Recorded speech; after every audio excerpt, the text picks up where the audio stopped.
ఈనాటి సన్మాన గ్రహీతలైనటువంటి రవి గారు, సామ్యల్ గారు, అలాగే నా తోటి సీనియర్ సిటిజన్లందరికీ నా యొక్క నమస్కారాలండి.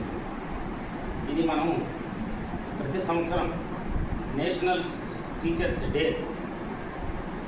డాక్టర్ సర్వేపల్లి రాధాకృష్ణ గారి పుట్టినరోజు.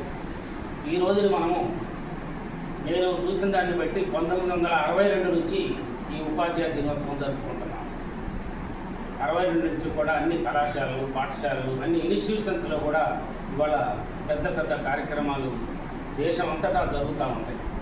దానిలో భాగంగానే మన అసోసియేషన్ కూడా ఇది గత ఆనవాయితీగా, ఎందుకంటే మన వ్యవస్థాపకులైనటువంటి నీరుకొండ హనుమంతరావు గారు కూడా ఎడ్యుకేషన్ డిపార్ట్మెంటే, వారు కూడా ఒక ఉపాధ్యాయుడిగా పనిచేసి రిటైర్డ్ అయ్యారు.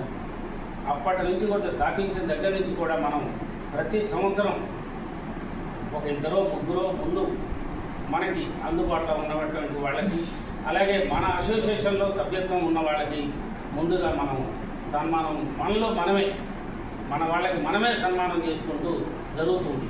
వీళ్ళు లేనప్పుడు అప్పుడు బయటికి మన కాలనీలో ఉన్న వాళ్ళని కూడా మనం బయట వాళ్ళు అనుకుంటాం. మనందరం ఎందుకంటే సమాజంలో కలిసి ఉంటాం, మనం ఒక్కడమే కాదు, మన పక్కన ఉన్న వాళ్ళని కూడా మనం గౌరవించడం మన సాంప్రదాయం. మన అసోసియేషన్లో సభ్యత్వం ఉంటేనే చేస్తాము లేదు అనేది ఏం లేదు. కాకపోతే మన వాళ్ళు అయిపోయిన తర్వాత బయట వాళ్ళకు కూడా చేద్దామని చెప్పని మనం అలాగే మహిళా దినోత్సవాలు ఇవన్నీ కూడా అలాగే చేస్తున్నాము. అట్లాగే ఈ టీచర్స్ డే కూడా ముందు మన దాంట్లో సభ్యత్వం ఉన్న వాళ్ళందరినీ అయిపోయిన తర్వాత మనం మన పక్క వాళ్ళకు, మన కాలనీలో ఉన్న వాళ్ళకు కూడా చేయాలనేది మన యొక్క నిర్ణయం.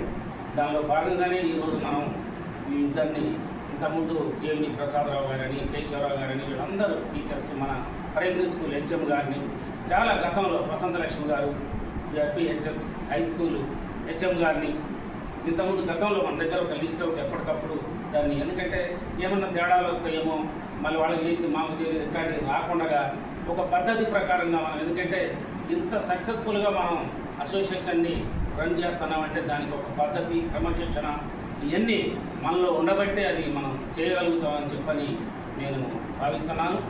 దీనిలో భాగంగా ఎందుకంటే ప్రతి విషయంలో కూడా మనం ఆచితూచి, సరే పని చేసేవాడికి ఏదైనా ఎప్పుడన్నా తప్పులు జరిగి ఉండవచ్చు, కూడా చెప్పలేము, మానవులం కాబట్టి ఎప్పుడైనా ఒక చిన్న పొరపాట్లు దొరకవచ్చు. అవన్నీ కూడా మనం సమర్థించుకొని ఇంకా ముందు కూడా ఇట్లాంటి అనేక కార్యక్రమాల్లో మనం ముందుకు పోవాలని చెప్పని, ఇది ఒకటే కాకుండా మనం అనేక సేవా కార్యక్రమాలు కూడా చేస్తున్నాం.